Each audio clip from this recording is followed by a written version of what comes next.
What's up, guys? EJK here, and we're going to be taking a look at one of Flash's games played earlier this week from his stream versus a Diamond Barcode Terran player on Daybreak. It's a very cool game because we see very clear stages of early game transitions from his aggressive opener into a mid-game defensive mech setup into a late game going for the final blow, getting Sky Terran, getting a giant mech army, and just finishing off the other Terran player with a lot of small things in between to smooth out the transitions. So I really am happy that he played a game like this, and fuck, did I exit out of it? I did exit out of it. I'm an idiot. 17. There we go. Alright, so without any further ado, let us jump into the game. Flash's FP Vods, first-person Vods, are very, very exciting to watch. I hope he never stops making them. And I hope Razer keeps paying him good money to stream like this.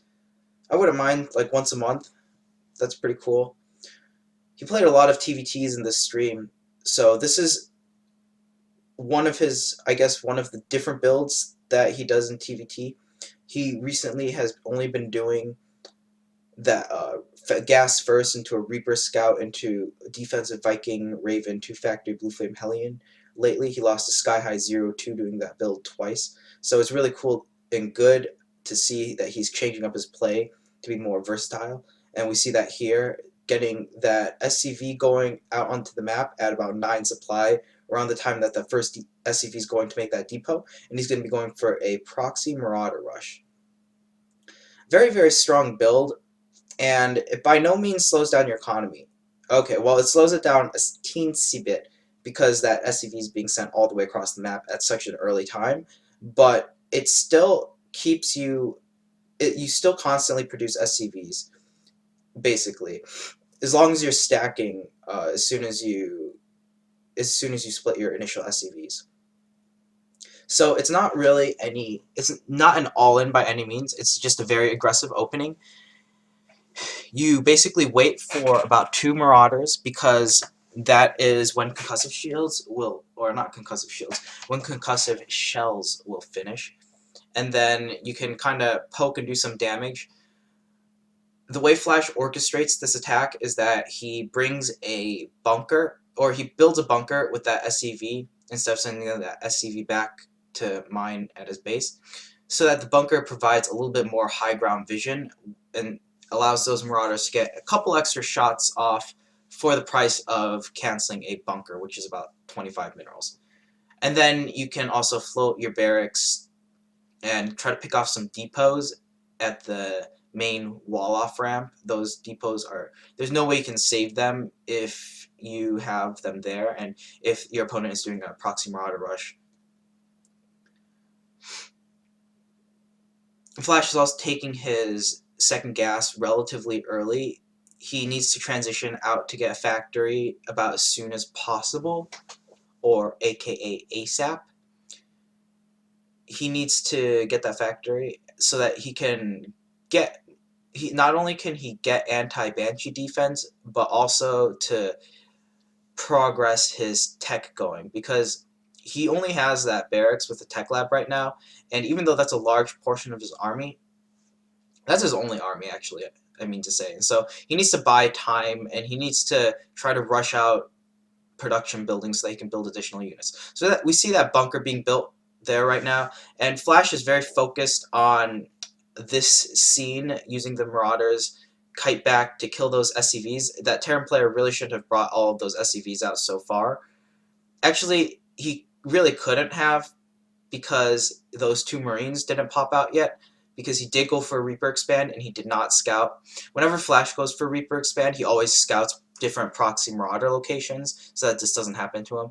But this Reaper is now kind of doing a lot of damage, so Flash immediately sends his Marauders back, and he builds a factory. He repositions it towards a farther part of the map so that if the Reaper does try to get to it, it'll be forced away from the mineral line, and it'll buy Flash a little bit more time. And right now, the name of the game is to buy time, and we see Flash doing a great job at keeping all of these SCVs alive. Unfortunately, he gets supply blocked, and he doesn't realize it because he's too busy microing. He has that third depot at the main ramp that's about 75% from being completed. He has like 5 SCVs queued up right now, and he doesn't realize he's supply blocked just yet.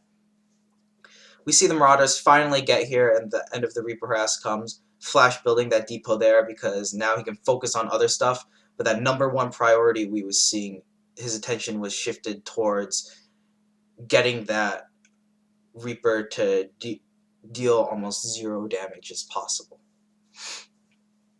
Now he's taking his natural base. Both players have taken significant economic damage. They're in a relatively even spot, I would say.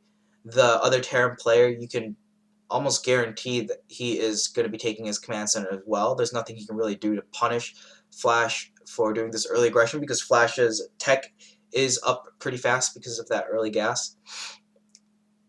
And this is a great mech a great mech opener and a great transition into going mech into the mid game because you can build that reactor on the factory right away, and then you can just transition into mech. You don't really need the barracks for anything. It's a bit harder if you're trying to transition into bio. You're going to have to build an extra barracks relatively early, and you're not going to be able to use that main barracks for a while, but with mech you don't actually need to use that barracks, so it works out that way pretty nicely.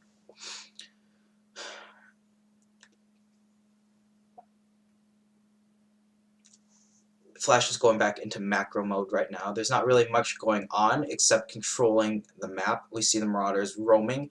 The other Terran player has nothing to contest those Marauders currently. He only has either a handful of Marines, as we see over there, and or maybe 1 tank, which is nowhere near as fast enough to kill those Marauders without them dealing significant damage because of those concussive shells, and or that other Terran player might also have Hellions as well, which again are not very good units to kill those Marauders with. So it's okay to be out on the map with those Marauders.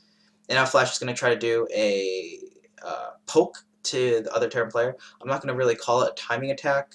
It's more of a let's see if we can do damage, but by no means do we have to do damage. It's more of a let's just poke, and you know, if the other Terran player was trying to play a bit greedy to catch up because he felt like he was behind, then it would punish him. But other than that, he just goes home because the other Terran player hasn't taken his natural yet. And right now, Flash again, his decision making is very, very good. He is running away his SCVs as far away as possible, and also he's trying to run them to his Banshees as well. He really needs to keep as many SCVs alive as possible, and he's doing a great job at that. We saw him doing that with the Reaper with that micro, and we also saw him doing it with running his SCVs away from the Banshee and towards his 2 Vikings to buy more time so that he could get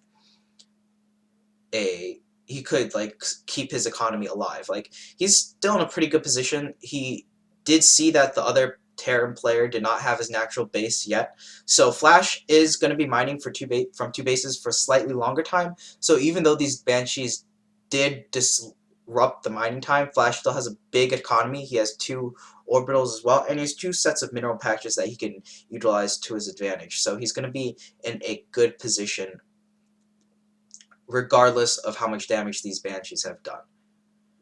At this point of the game, we are seeing the transition towards the middle stage of the game, getting a defensive mech army in place to take your 3rd base and to secure the economy necessary to max out to get that first big, powerful mech army.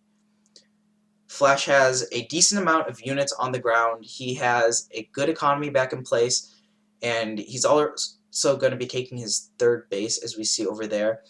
I find it interesting that he doesn't really like what I do, for example, is I center my location keys around the command centers, but Flash doesn't do that. He takes time to customize where his location keys are going to be to maximize what's in view, and I'll pause the game when he does that just to emphasize. So when he has his location key over here compared to a little bit farther up where you would center your command center, you have full access to the mineral patches. you have access to all of the area around here without scrolling anywhere, so that you can build buildings anywhere over here. You also have access to the gas, and you have access to the ramp as well. So that's one of the reasons why Flash has his custom location set up over here rather than centering it around the command center. He centers it around, I guess, map. What am I thinking? Map textures, or not map textures? Map artifacts, not artifacts. Map something. Map something. Map features, I guess. That's not the word I want, but it'll do for now.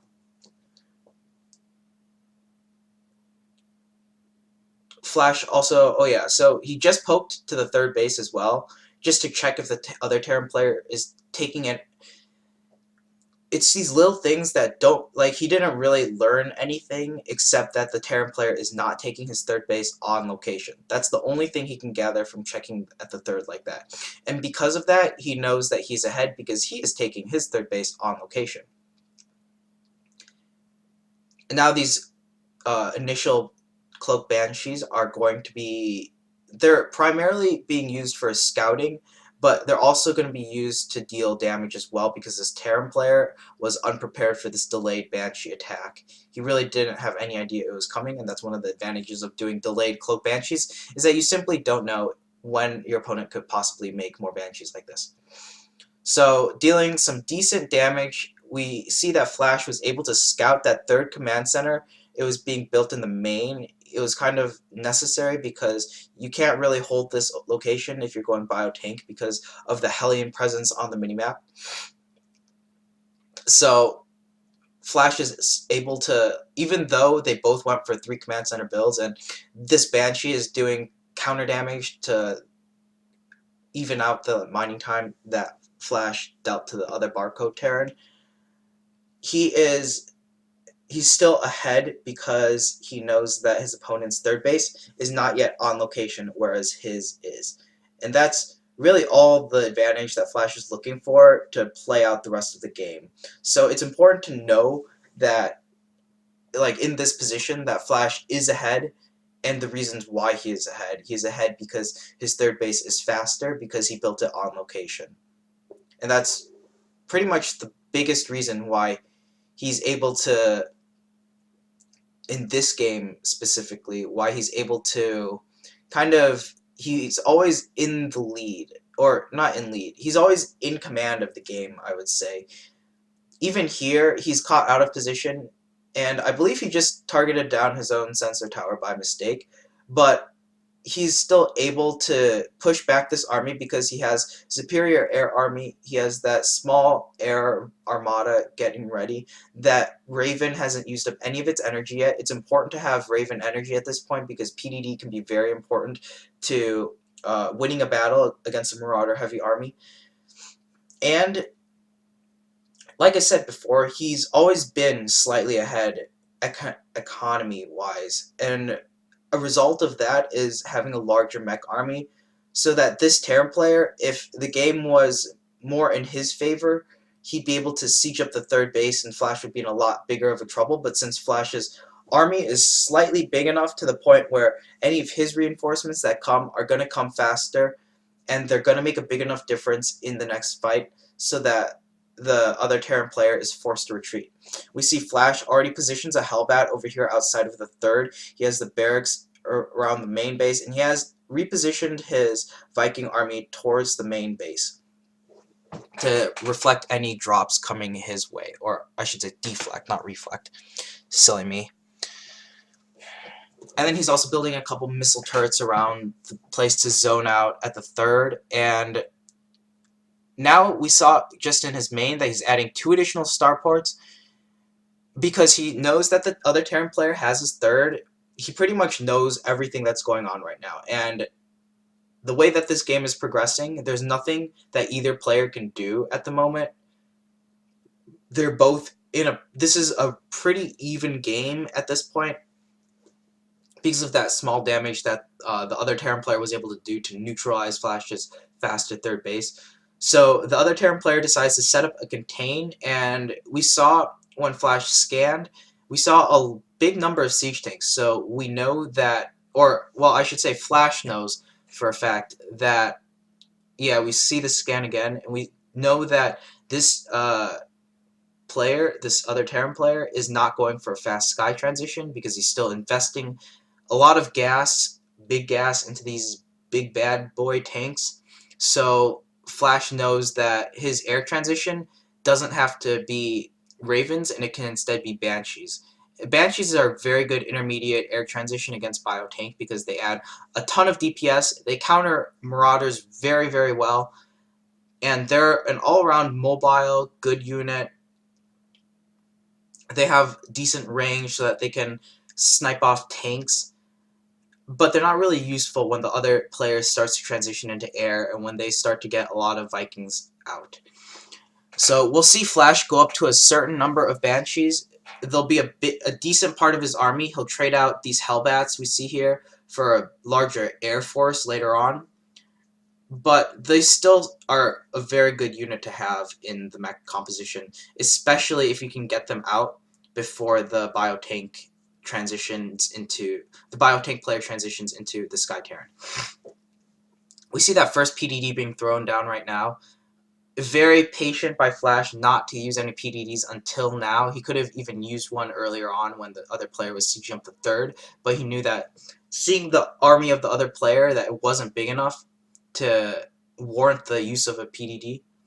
And like I said before, it's very important to have those PDDs available. We're going to see here, he's going to be trading out SCVs because he doesn't need that economy. And he's going to be trying to break this contain so that he can take a fourth base. And what he does here is he positions these tanks out of range of the other player, and it gives him coverage for the rest of his army to come forward here to siege up like this. So even though it initially looks like he's losing the fight, he still has like 4 more siege tanks over here that are doing a bunch of damage over here that the other Terran player does not see until he takes a big tank fire volley to the face, and that's what allows Flash to win this fight because of the lack of vision of his army, or because of the lack of vision of his army, the other Terran player makes an incorrect decision and tries to be over-aggressive and ends up extending or overextending his welcome. Very good play by Flash. He also has 4 orbitals as well, so he doesn't necessarily need these SCVs. Since he didn't completely break the this tanking position or the siege position, but he did apply a lot of pressure so that he can start inching forward. He's starting to send a drop now. He also... Frick, I didn't see when he made the freaking medevac. Sorry, it's getting a bit late, but I really wanted to do a video of this. And I lost my train of thought, and that's really bad. I don't even remember the last time I did that. Oh, man. Anyways, these Banshees here, this is a very large number of tanks from the other player, and you're going to bet your ass that he is also upgrading the armory attacks so that he can get these tanks to do a lot more damage as well. And these Banshees are doing a great job at denying these tanks, or like just pushing the siege line back, just poking forward and trying to pick off whatever he can. And because he picked off so many tanks, he now has a much superior army so that he can take his third base. This other Terran player really needs to back up here because his army is no longer big enough to withstand Flash's army. And because Flash still saw that big army, and it was a big ground army as well, because he saw that giant investment of gas into the ground army, he's still going to be producing some more Banshees just because they're a good unit to have, and they are also probably a better counter, I would say, than Ravens and additional Vikings at this stage of the game against the other Terran player's army. We also see that this drop over here, Flash has just decided that he wants to have it in position. He knows that it was already scouted by a Marine over here, but he also wants to have it in position to be ready at a moment's notice instead of rather, setting up the drop now and then moving it over. So he also doesn't feel pressured to constantly harass. This drop is just checking for 5th base. That's all he cares about. The whole part of, or like the whole theme of his scouting game that has been going on throughout this entire match is that he's just been checking for bases. Earlier on with the initial Hellions and Marauders, he checked for just the natural base. Later on with the Hellions, he checked for just the 3rd base. And now with this medevac drop, he just checked for the 5th base. He's purely been checking for bases. He did 0 scans for anything else except to scout the army. This little drop is oh, and another use that I forgot about Banshees is that when Terran players start to drop like that, all you have to do is send your air army over, because when you have a good enough amount of Banshees where they can like one-shot Marauders and they can one-shot multiple Marines at a time like this, then these kinds of drops become very, very easily cleaned up. And although that, like, this is a very good play by the other Terran player, he picks off, I believe that was like 8 or 9 tanks right there for the cost of a couple Marauders. But this drop into the main base did absolutely nothing. So I would say that both players traded small portions of their army in a relatively cost-efficient engagement for both of them. This goes... It was such a close fight, but I'm pretty sure that Flash at this point has much better upgrades than the other Terran player right now. I'm not 100% sure because I can't take a look at the upgrades. And he's also setting up his 5th base right now, as we see here. It's just I really like this game because if you look at the minimap, you'll see this army over here. It's kind of like the aggressive air army at the natural. You see this area here. It has a couple turrets. It has some siege tanks, and more importantly, has a sensor tower. There's a small Viking fleet over here patrolling the main in case any doom drops occur. And then we see the rest of Flash's army over at this 5th base. So he is 100% defensive, and he has spread out his army in a multitude of positions. His positional play is just excellent, and he's able to respond at a whim's notice to any aggression that might happen. And he's not worried at all about a mass air transition because he does have a good air army himself. He has a good amount of Vikings, he has a good amount of Ravens, and he has a good amount of Banshees as well. So he's not really worried about anything going on right now. And he has successfully split the map as well. One thing I noticed about Flash is that he always seems to have the next step in mind. Like, even if you can't finish the game, then usually you might feel pressured to try to do a YOLO attack and try to end the game by getting a good engagement somehow, some way. But what Flash chooses to do is play the game out, play the game so that it goes on longer, and the longer it goes, the more that this kind of stuff can happen, like being able to pick off these tanks like that. If he attacked and lost his army, or lost a big chunk of his army earlier on, he would not have been able to get an opportunity like that. Like, losing that many tanks is a big investment. I believe the other player lost about 5 tanks. That's 625 gas, I believe. And that's like 4 Ravens worth, basically for free, that Flash was able to pick up. And that's getting a pick off like that means that the other Terran player's air army and like investment that he can, or whatever he can invest with his gas, is a lot more limited now.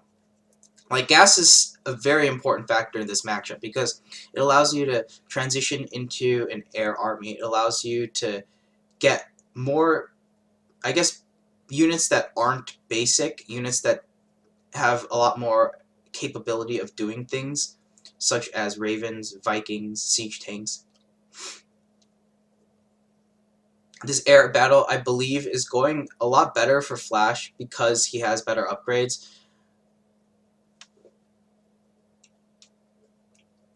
And he barely loses this fight as well. And then he has all of those Ravens and Vikings.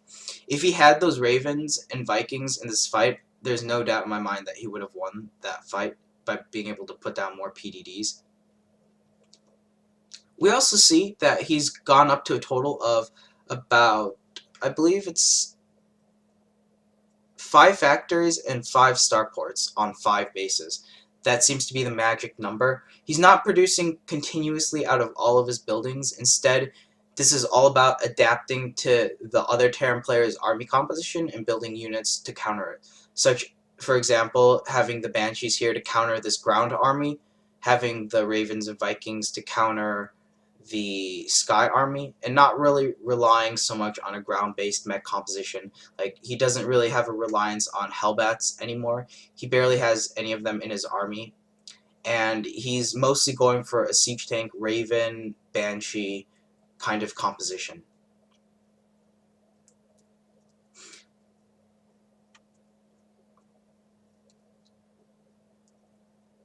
I also want to note that this sensor tower placement kind of reflects. Oh, and that scan right there was to check for any possible air transitions, like maybe any battle cruiser saved up, or maybe he's going for a much bigger air army, or just something. He really wanted to understand what the other Terran player's army was going to be, and now this is the only blind spot on the map, so that he sends a unit there, and he also sent his army there for a little bit, but then sent it back for some reason.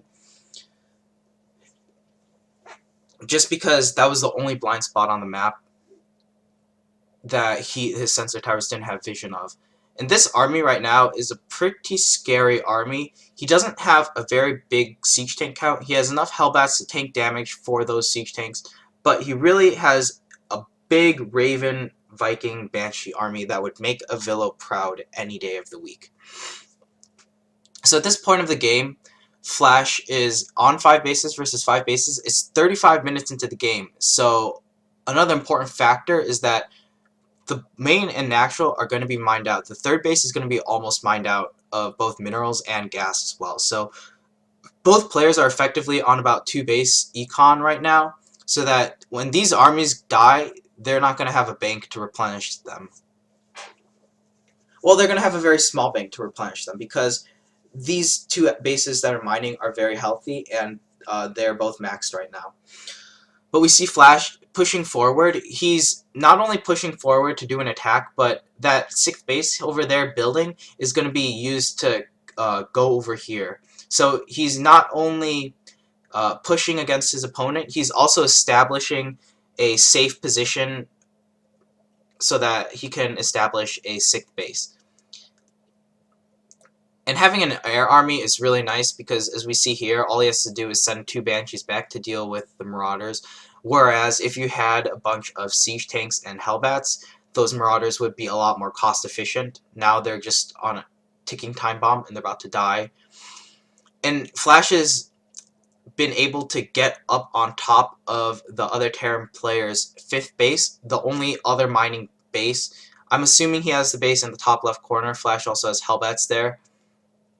So he would be able to know, or he should know, and I'm pretty sure that this Terran player should have a 5th base as well. And so having one of those bases not mining means that the other Terran player can no longer replenish his army. Flash also took a really good engagement there. I believe the other army was out of, the other Sky army was out of position for the other mech player, and so he engages now, but it's a bit too little too late, because a part of his army got sectioned off in the first half of the fight, and as a result, Flash has a pretty big army to work with against the remnants of the other Terran player. He also prefers PDD a lot more than Hunter-Seeker Missile. The other Terran player has used Hunter-Seeker Missile a lot more. It's not nearly as effective because you can split up your units. PDD lasts longer, a lot longer. That's one of the big benefits, and it gives you map control of that part of the map, like air map control, for a very long part of the time that it stays up. Okay, so GG is called, but one last thing I want to note is that if you look at the mini-map, okay, so as Flash is taking his 3rd base, I just want to point out what these sensor towers are doing. At the end of the game, he had 3 sensor towers. The sensor towers illustrate probably the best. Like, it's kind of like a glossary, not a glossary, an index. You know, like how you have like chapter 1, 2, 3, 4, whatever. So the sensor tower over here, this is chapter 1. Getting that third base up and being in a defensive position. What the sensor tower does is it secures the third base location. You need to build the sensor tower on this map so that you can position your army correctly to either the natural or the third base, because you don't have enough to cover both just quite yet. So that's what that sensor tower accomplishes. And you don't need it in your main base because you can build turrets there, and you'll generally have a larger Viking count than your opponent, and you'll have a Sky army as well. And the Sky army is a big enough deterrent or a big enough preventative measure so that doom drops aren't going to be nearly as effective. And having a good enough Viking count means that you can usually pick off those doom drops before they even get into your main base. That's why you don't see like a million turrets there. You just see a bunch of them to weaken units that maybe get past the Vikings that they don't get a chance to kill. Okay, so that first sensor tower is back up. And now if we just zoom ahead, we're going to wait until we find the second sensor tower, which I believe, yes, goes into the 4th base over here. So Flash, the next stage of the game is to obtain a 4th base to transition into a big air army. And then the last one is to just secure whatever advantage he has. But I'll get to that in a sec. So we know that Flash has these 2 starports right there. He started them before he started mining on his 4th base. Very big tells that he's transitioning it into air army by adding 2 starports. Duh. And this 4th base econ is going to allow him to actually support the additional Banshees and Ravens, as well as producing tanks and getting his upgrades as well. So what this sensor tower does is it secures the 4th base, and it allows you to see if your opponent is going through this area, or this area. It's a very strong position to have on this map because all 3 of these areas your opponent needs to go through in order to kind of catch you off guard. And the only area, or like to try to attack you, I mean. And the only area that he can catch you off guard in is by going around all the way here. But since Flash is being proactive with his army and his scans, his air army has always, like throughout the entire game, it was flying around trying to pick off units and just overall checking where the other Terran army was. If there was big enough, if the other Terran player wanted to send a big enough army over here, then Flash would have noticed it from the lack of units that the Banshees in the air army generally saw and were able to pick off, so that he would know that the only other spot that the other Terran army could be is this dead spot here. When there's 2 dead spots, then it's not good, because then you have to guess which blind spot the other Terran player is in. But when there's just one, then you know that if the army's not over here, then it's going to be over here. Or if the army's not like coming over here, those 3 angles, then the only possible area is here. So this is kind of like stage. I guess stage 1 was the early pressure. Stage 2 is this securing of the 3rd base. Stage 3 is the securing of a 4th base and transitioning into air. And this final stage is, we'll see the sensor tower going up in a little bit right here. The reason why he gets a sensor tower up here is because doom drops can get a lot more powerful, and not only does Flash not want to keep his air army around this area to kind of protect all the time, he wants to start being more aggressive with his army now that he has a decent Banshee count in his army. We see the 5 Banshees highlighted in his production tab. So he wants these Banshees, or he wants his air army to be a lot more mobile, so having a sensor tower in his main allows him to react fast enough to any attacks going into the main, whereas at the same time having the air army over here so that it can complement the ground army and defend his 5th base as well. And that is how he splits apart the map so that his slower, more powerful units can always be in position against a more mobile bio army. And then we see the rest of the game, blah blah blah blah blah blah blah blah blah blah blah blah blah blah blah, and GG is called. kind of a longer game, but again, I thought it was a really great game to illustrate the stages that Flash was going through, and it's also Flash's first-person viewpoint as well, which is also more entertaining to watch than any observer that might be casting the game. So yeah, I hope I went over everything important. I'll have a brief outline towards in the description.